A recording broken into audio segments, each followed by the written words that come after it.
All right, let's talk about it. Let's talk about the silent killer of so many great ideas, amazing projects, and ambitious goals. I'm talking about the hunt for perfect. Today, we're going to break down a really simple but super powerful framework to get you out of that trap and actually start executing. Let's just dive right in. So, I want to start with this question right here. I mean, think about it. Have you ever had a brilliant idea, you got all excited, you started working on it, but then you got bogged down? Endlessly tweaking, polishing, refining, until the whole thing just fizzled out and never saw the light of day? If you're nodding along right now, well, you've already met the enemy. We're going to call this trap the perfectionism prison. And it's a perfect metaphor, isn't it? Because it's a place we put ourselves. It's a cell where all our good ideas go to die, locked away by our own impossibly high standards. Now pay close attention to the wording here. This is not a personality flaw. It's a self-imposed state. It's a mindset that's totally fueled by the fear of not being flawless. And that fear, that's what leads to the paralysis, the constant putting things off, and then, the worst-case scenario, you end up doing nothing at all. Do any of these sound a little too familiar? Constantly hitting the reset button on your projects? Missing deadlines because you were busy improving some tiny little detail? Oh, and that knot in your stomach when someone asks to see your work? Listen, those aren't signs of high standards. Those are the bars of the perfectionism prison closing in around you. So let's talk about the consequences, because staying in this prison isn't free, not by a long shot. The price you pay for chasing some impossible standard is incredibly high. It's almost always more damaging than just putting something out there that has a few rough edges. And it is absolutely crucial to understand the difference here. Healthy striving for excellence, that's all about progress. It gets you energized, it's motivating, you actually welcome feedback because you see it as a chance to grow. But unhealthy perfectionism, it's the total opposite. It obsesses over every tiny flaw, it drains your energy, and it makes you see any criticism as a personal failure. One of these paths leads to getting things done. The other one leads straight to paralysis. And the real-world damage? Oh, it's huge. Your creative momentum just grinds to a halt. You stop learning because you're too scared to try something new and maybe not get it right the first time. The stress just builds and builds. And maybe worse of all these amazing opportunities just pass you by, all because you were waiting for the perfect moment or the perfect draft. But here is the good news. Every prison has a key. And for the perfectionism prison, the key is a simple, incredibly powerful mantra that can completely change how you look at your work.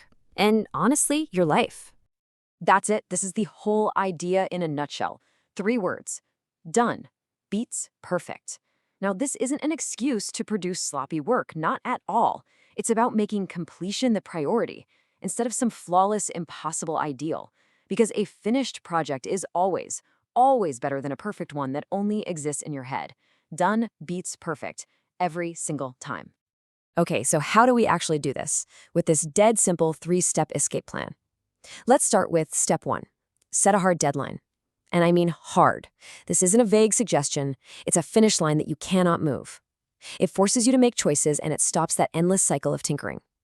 It's your promise to yourself that you're going to finish. Okay, next up is step 2. And this one is absolutely critical if you want to make your deadline. You have to define your minimum viable done. You have to figure out what good enough to get out the door actually looks like. This right here, this is the key question to ask yourself. What is the absolute simplest version of this thing that still does its main job? Forget all the bells and whistles for now. The extra features, the polish. What is the core purpose? Define that, build that, and get ready to move on. Which brings us to the final, and let's be honest, the scariest part of the escape plan. Step 3, ship it and get feedback. You have to get it out the door. Let people see it, use it, react to it. Because this is where the real learning begins. I promise you, you will learn more from 10 minutes of real-world feedback on a done project than you will from 10 hours of trying to perfect it all by yourself. So, we've got the framework, we get the problem, we get the solution. Now let's talk about actually putting this into motion. Not next week, not tomorrow. I'm talking about right now, today. This visual really just says it all, doesn't it? This is the entire mindset shift. We get so stuck in that tiny little 10% planning slice. But look at this breakdown.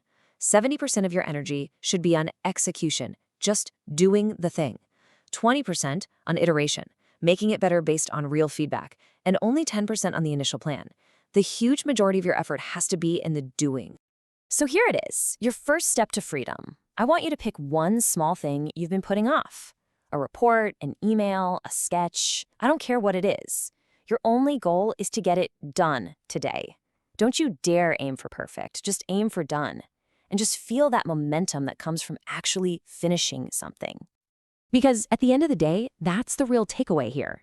This is the new mantra you need to adopt. Your goal is not to be perfect. Your goal is to make progress every single day.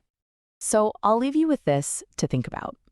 Just imagine what becomes possible when you're no longer trapped by that fear of imperfection, when done is your default setting and progress is your main goal. What will you finally finish? What will you finally start? What will you accomplish now that you're free?